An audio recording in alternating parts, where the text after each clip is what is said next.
স্নেহের ছাত্রছাত্রী, আমি দীপান্বিতা ম্যাডাম। আমার ইউটিউব চ্যানেল দীপাস টিচিংয়ে তোমাদের সবাইকে স্বাগত। তোমরা জানো ক্লাস 12 সেমিস্টার 3 এর জন্য এখন আমার চ্যানেল থেকে সবচেয়ে বেশি ক্লাস যাচ্ছে।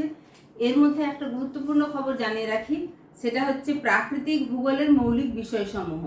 সেখানে ভূ গঠন, ভূমিরূপ গঠনকারী প্রক্রিয়াসমূহ, জলবায়ু, বায়ুমণ্ডল, জীবমণ্ডল সম্পূর্ণ আলোচনা শেষ হয়েছে, এমসিকিউ হয়েছে।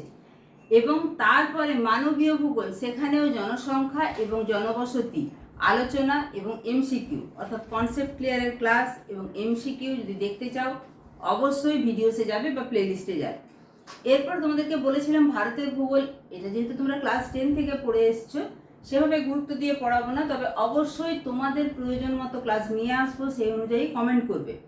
আজকে ভারতের জনসংখ্যা শুরু করছি, তারপরে জলসম্পদ, খনিজ ও শক্তি সম্পদ, কৃষিকাজ, পরিবহন এবং যোগাযোগ ব্যবস্থা, বাণিজ্য এবং অর্থনীতি দিয়ে চ্যাপ্টারটা শেষ হবে, মানে ভারতের পোর্শনটা শেষ হবে।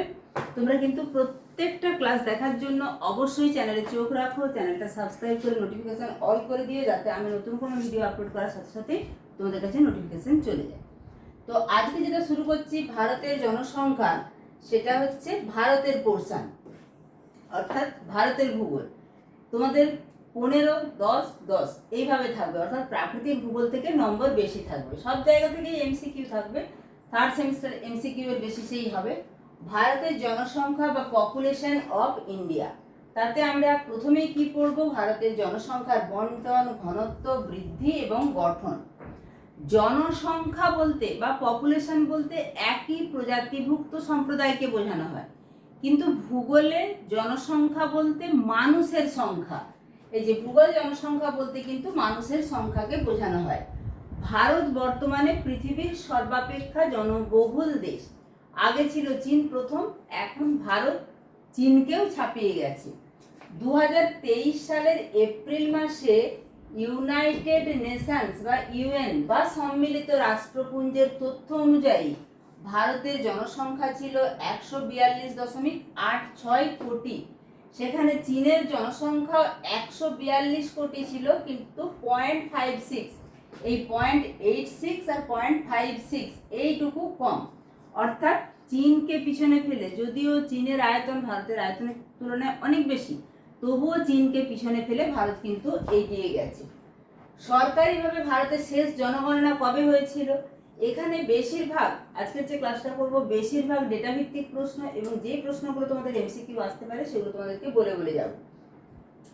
ভারতের শেষ জনগণনা কিন্তু 2011 সালে হয়েছিল। আজকে 2026-এ দাঁড়িয়ে আবার কিন্তু সরকারিভাবে জনগণনা শুরু হয়েছে।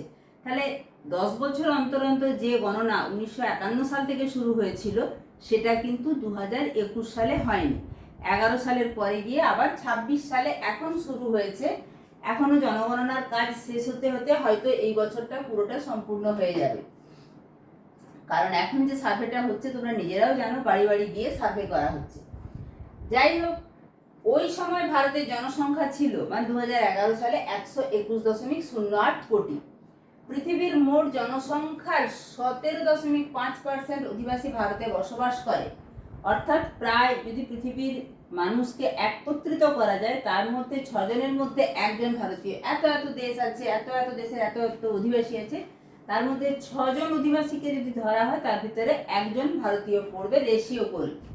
পৃথিবীর মোট স্থলভাগের মাত্র 2.42% ভারতের অধিকারে আছে। তাহলে স্থলভাগের এইটুকু মাত্র আছে 2.42, সেখানে জনসংখ্যার 17.5% ভারতেই বসবাস করে। পৃথিবীর যে জনসংখ্যা তার 17.5%। বিশাল দেশ ভারতের এই বিপুল জনসংখ্যা কিন্তু দেশের সর্বত্র সমান হারে বণ্টিত নেই, সেটা আমরা জানি। আমরা যদি হিমালয়ান রেঞ্জের দিকে যাই, থর মরুভূমির দিকে যাই, সেখানে জনসংখ্যা, জনবসতি খুবই কম। তুলনামূলকভাবে নদীর কেন্দ্রিক যে মানে শহর, নগর, গ্রাম বলো, অর্থাৎ গঙ্গা, আমাদের ব্রহ্মপুত্র আসামের উপর দিয়ে যেটুকু এসছে, এবং দক্ষিণ ভারতের যে নদীগুলো আছে, মহানদী গোদাবরী, কৃষ্ণা, কাবেরী, বাম দিকে আছে নর্মদা, তাপ্তি, নদী কেন্দ্র বা নদীকে ভিত্তি করে কিন্তু অনেক বসতি গড়ে উঠেছে, যেখানে মরু অঞ্চলের দিকে বা মালভূমি অঞ্চলের দিকে বা পার্বত্য অঞ্চলের দিকে জনসংখ্যা অনেক কম। তাই বলছে জনসংখ্যা কিন্তু সমান হারে বণ্টিত হয়নি। ভারতের জনসংখ্যার বন্টন, ঘনত্ব, বৃদ্ধি, গঠন প্রভৃতি সম্পর্কে যাবতীয় তথ্য জানা যায় কিসের সাহায্যে? সেন্সাস, যেটা জনগণনা বললাম সেটা থেকে। ভারতের জনগণনার ইতিহাস খুব পুরানো, প্রাচীন ঋগ্বেদে, কৌটিল্যের অর্থশাস্ত্রে, আকবরের আইনে আকবরীতে কিন্তু এই জনগণনার তথ্য পাওয়া যায়। ভারতের প্রথম বিজ্ঞানসম্মত জনগণনা কত সালে শুরু হয়েছিল? সেটা কিন্তু ব্রিটিশ পিরিয়ডে 1867 থেকে 1871, এবং সেটা কমপ্লিট হয়েছিল 1872-এ। একে 1872 সালে জনগণনা বলা হয়, সেটাই প্রথম জনগণনা। এবং কোন সময় থেকে একদম ধারাবাহিকভাবে ঠিক 10 বছর অন্তর জনগণনা হয়? সেটা 1881 সাল থেকে প্রতি 10 বছর অন্তর। এটাও কিন্তু ব্রিটিশ পিরিয়ডে। ব্রিটিশ রাজত্বে দেশের সর্বত্র কিন্তু সবসময় পূর্ণাঙ্গ জনগণনা করা সম্ভব হয়নি, কিন্তু কোন সময় থেকে রেগুলারলি হয়েছে? 1947 সালে স্বাধীনতা পাওয়ার পর 1951 সাল থেকে 2011 পর্যন্ত কিন্তু ধারাবাহিকভাবে 10 বছর অন্তর অন্তর জনগণনা হয়েছে। 2011 সালে জনগণনা ভারতের জনগণনার ইতিহাসে 15তম।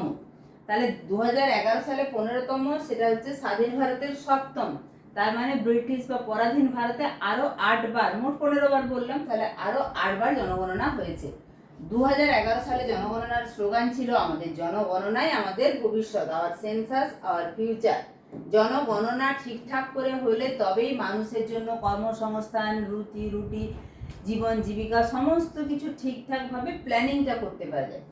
এরপরে দেখো ভারতের জনসংখ্যার বন্টনে আসবো, যেখানে প্রত্যেকটা রাজ্য ভিত্তিক, কোথায় কম কোথায় বেশি, কেন কম কেন বেশি, তার মধ্যে কত শতাংশ, অর্থাৎ ভারতের মোট জনসংখ্যার মধ্যে কোন রাজ্যে কত শতাংশ জনসংখ্যা বসবাস করছে, রাজ্যটির আয়তন কত।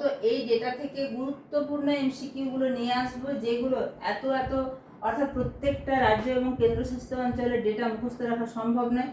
যেগুলো গুরুত্বপূর্ণ সেগুলোই তোমাদের কাছে তুলে ধরবো, তাই অবশ্যই এভাবে প্রত্যেকটা ভিডিও দেখতে থাকো।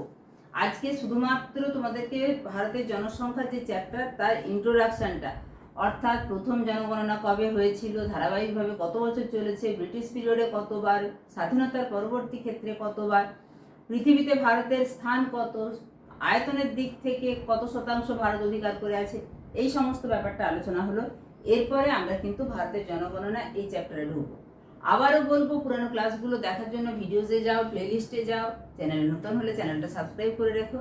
গুরুত্বপূর্ণ তথ্যটা অবশ্যই বন্ধুদের মাঝে শেয়ার করে দিও, যে এই চ্যানেল থেকে কিন্তু সমস্ত ক্লাস 3rd সেমিস্টারে দেওয়া হচ্ছে এবং 4th সেমিস্টারেও দেওয়া হবে। এবং একটা লাইক করে দিও এবং শেষে হাই পয়েন্টটাও যোগ করে দিও, ঠিক আছে?